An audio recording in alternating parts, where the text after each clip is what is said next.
Iran और America के बीच जो एक ऐतिहासिक एपिक स्ट्रगल होने जा रहा है, उसके कॉन्टूर्स और ज्यादा क्लियर हो गए। जहां एक तरफ अमेरिका के बारे में ये पिक्चर साफ हुई है कि वो शॉक एंड और टैक्टिक इस्तेमाल करेगा, यानी एकदम से वो कई अपने हथियार एक साथ छोड़ेगा और पहले ही दूसरे दिन ईरान की जो लीडरशिप है उसको डिकैपिटेट कर दे और ईरान सरेंडर कर जाए।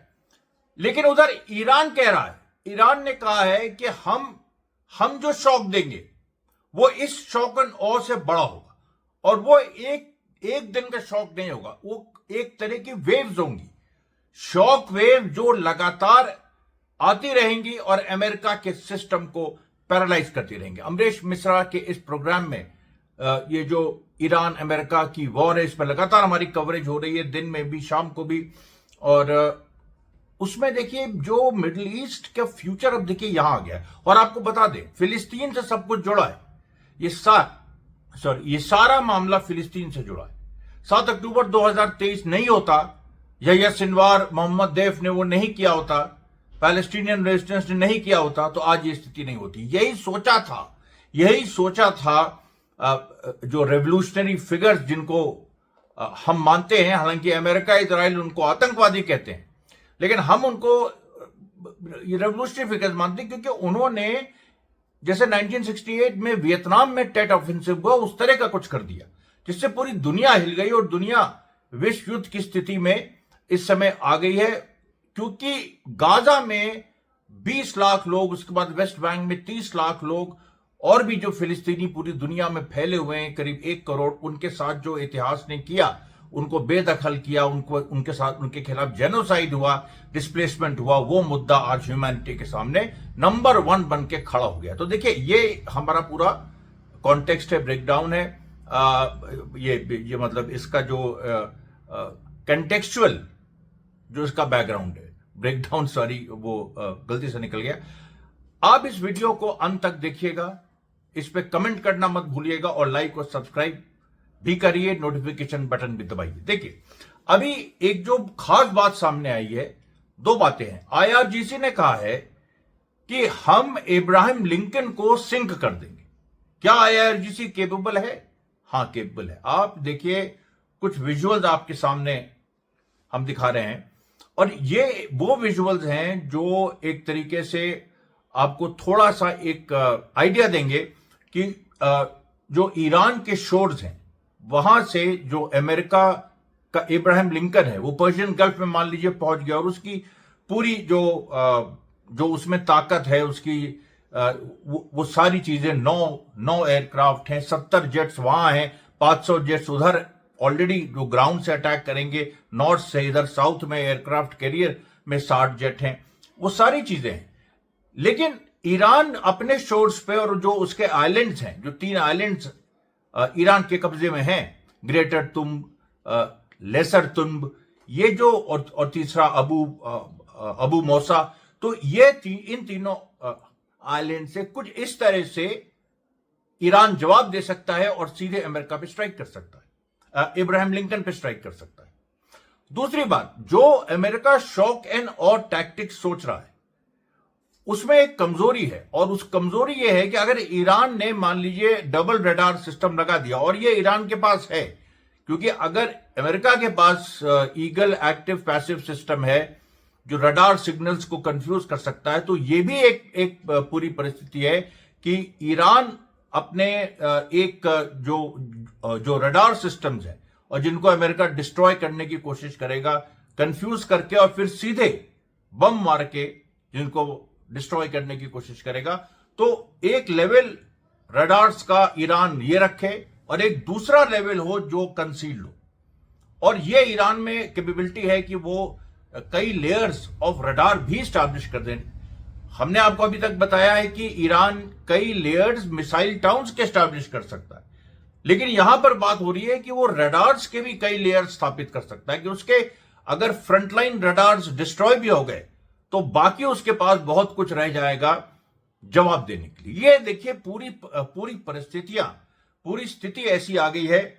और उसके बाद जो 2-3 बहुत महत्वपूर्ण खबरें हैं यहां पर कि एक तो डिस्कॉम्बुलेटर जो ट्रंप ने कहा है वो यूज करेगा, उसने वेनेजुएला में यूज किया, वो ईरान में भी वो यूज करेगा। लेकिन प्रारंभिक चरणों में मुझे नहीं लगता है कि डिस्कॉम्बुलेटर यूज होगा और जिससे ईरान के जो सैनिक हैं वेनेजुएला के सैनिकों की तरह जाम हो जाएंगे, क्योंकि उस समय ग्राउंड फोर्सेस अभी ट्रंप उतारेगा नहीं फिलहाल, जब तक पूरी तरह से वो कन्विंस ना हो जाए कि वहां आईआरजीसी और सबके टॉप जो लीडरशिप है खत्म हो गई है। ईरान की टॉप लीडरशिप जो इमाम खामनेई है वो उन्होंने ईरान छोड़ दिया है, जो कि असंभव है। लेकिन चलिए, वो जो अमेरिका का जो मानना है, तो वो जब तक ये नहीं करेगा तब तक वो अपने ग्राउंड फोर्सेस नहीं उतारेगा। और डिस्कॉम्बुलेटर यूज करने के लिए ग्राउंड फोर्सेस का उतरना बहुत जरूरी है।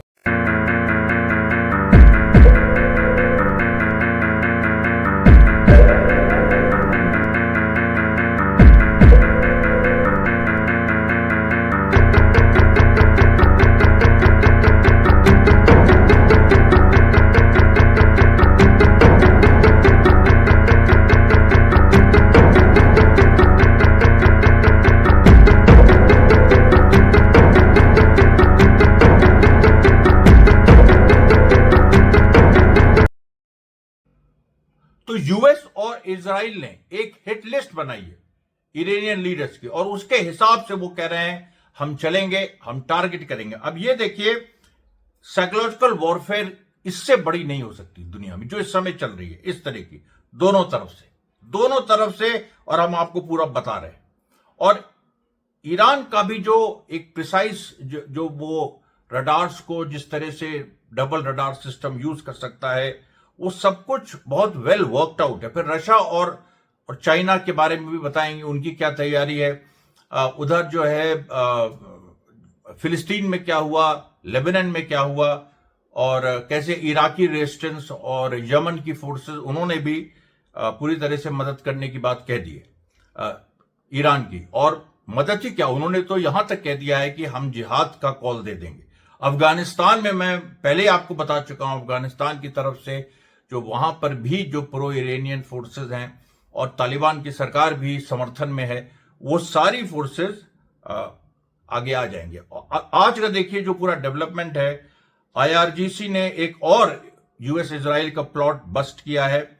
10 hostile foreign intelligence command centres जो एक खुफिया तौर पे जो ईरान बने थे उनको डिसमेंटल किया है। ये देखिए लगातार चल रहा है, और इसलिए ये बहुत महत्वपूर्ण है और ये होता रहेगा। इस पे ये कोई ना समझे कि ईरान में अभी तक अंदर घुसपैठियां हैं, वो तो रहेंगे और उनकी खोज, लेकिन अब उनकी संख्या बहुत कम हो गई, इतनी कम हो गई है कि अमेरिका इजराइल को यहां तक सोचना पड़ रहा है कि हम कैसे कब स्ट्राइक करें।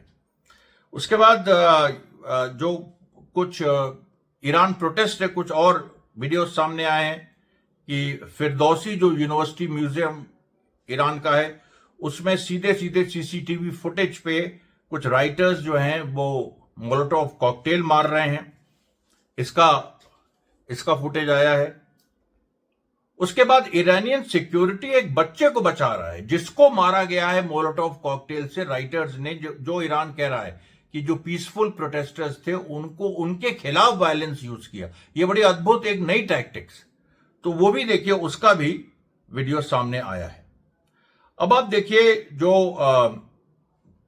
कतैब हिजबुल्ला ने जो कहा है, कतैब हिजबुल्ला ने जो एक इराक की शियाइट मिलिशिया है, उसने कहा है कि पूरी दुनिया में हम जिहाद का ऐलान कर देंगे। और आप जानते हैं आयतुल्लाह सिस्तानी, आयतुल्लाह इमाम खुमैनी के बाद या उनके पैरेलल, मतलब उनकी फॉलोइंग भी उतनी है सिस्तानी साहब की। दोनों एक ही स्कूल को मानते हैं, शिया जो 12वर इस्लाम का स्कूल है, 12वर इमाम्स का जो 12 इमाम मानते हैं, तो वो आयतुल्लाह सिस्तानी भी इस तरह की कॉल दे सकते हैं, और वो इराक में है। तो इराक से देखिए बहुत सारी चीजें जुड़ी हुई हैं। इराक की सरकार के बारे में हमने आपको बताया था कि नूरुल मालिकी वगैरह कल आ गए थे, वो अगले प्रेसिडेंट बन सकते हैं, हो सकता है बन भी गए हम अभी तक, अभी उस पर थोड़ा सा कंफ्यूजन है। और उसके साथ जो जुड़ा हुआ मामला है, जो प्रो ईरान जो नूरुल मालिकी हैं, और इराक का बड़ा क्रूशियल रोल इसमें हो जाएगा। उसके बाद देखिए जो यमन, अब यमन ने भी कहा है कि, और यमन ने बकायदा वीडियो जारी किया है, और यमन ने कहा है कि हमारी प्रैक्टिस, हम एक्सरसाइजेस कर रहे हैं। अच्छा, इधर एक खबर यह भी आई है कि मिडिल ईस्ट में अमेरिकन फोर्सेस भी एक्सरसाइजेस कर रही हैं, कुछ इस तरह की एक्सरसाइजेस वो भी कर रही हैं, लेकिन अब वो लोगों ने तो स्ट्राइक करने का इरादा कर लिया है। तो जो यमन की जो एक्सरसाइजेस हैं, ये सीधे देखिए इजराइल को मारेंगे, और इजराइल ने भी बयान दिया है कि हम तैयारी कर रहे हैं कि यमन की तरफ से जो हमले होंगे उनको हम कैसे रोकेंगे जैसे ही युद्ध शुरू होगा। फिर एक बात जो आई है कि यूनाइटेड स्टेट्स ने multi function mobile radars employ किए हुए हैं, इनको एमएमआर कहते हैं।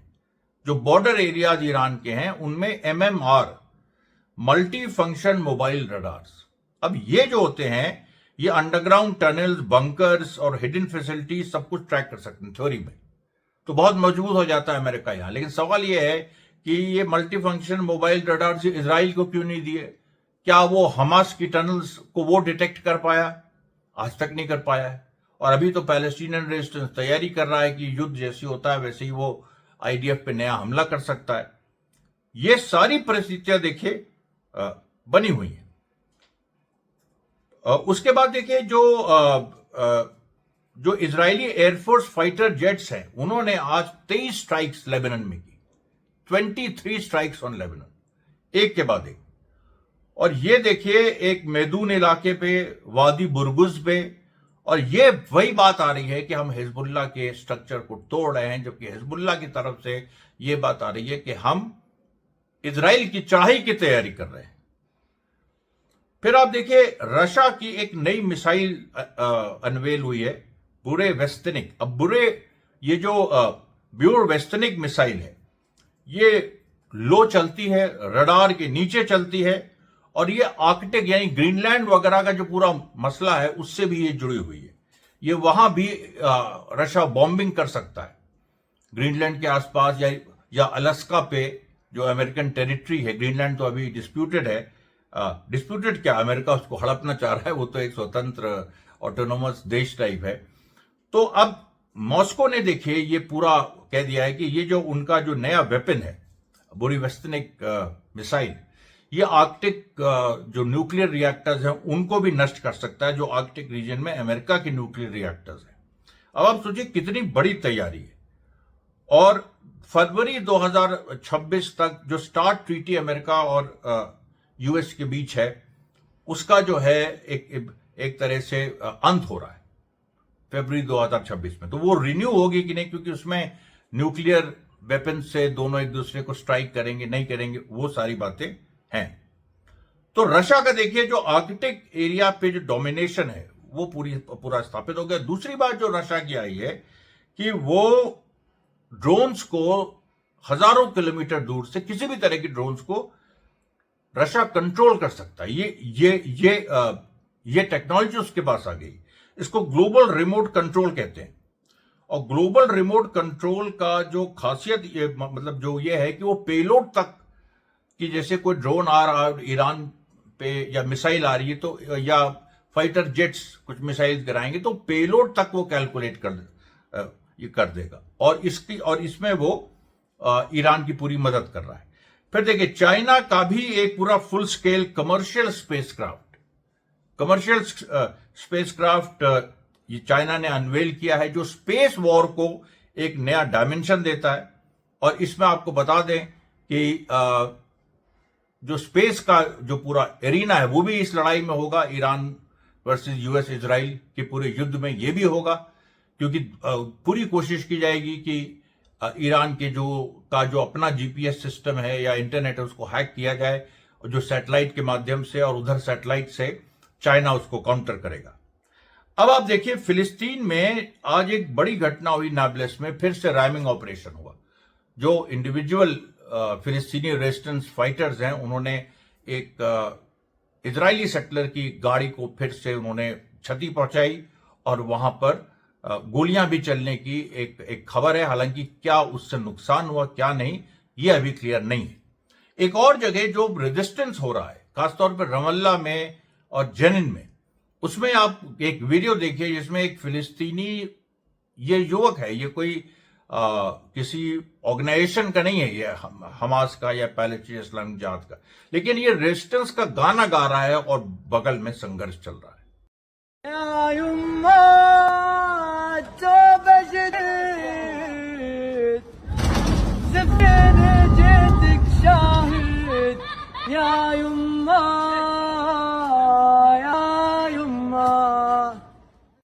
फिर देखिए गाजा में आज 11 जगह इजराइल ने बमबारी की, लेकिन गाजा के सवाल पे इजराइल और अमेरिका में काफी हद तक फूट पड़ गई है। अब लोग कहेंगे कि भाई वो फूट का फायदा क्या होगा, क्योंकि ईरान के ऊपर तो ये दोनों एक साथ हैं।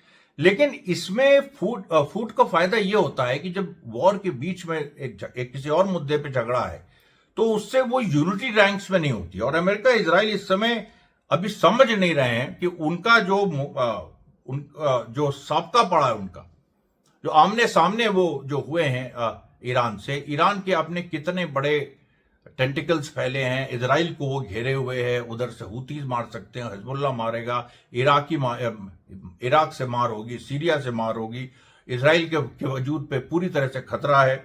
उसके बाद आज और जो फिलिस्तीनी जो रेजिस्टेंस ने वेस्ट बैंक के ताइसीर जंक्शन पे बेत तिकवा, जो पूरा एक इजराइल के अंदर जो बेत तिकवा सेटलमेंट है, वहां पर एक हमला किया, बल्कि वहां पर एक ऑक्यूपेशन, एक आईडीएफ सोल्जर के जख्मी होने की भी खबर है।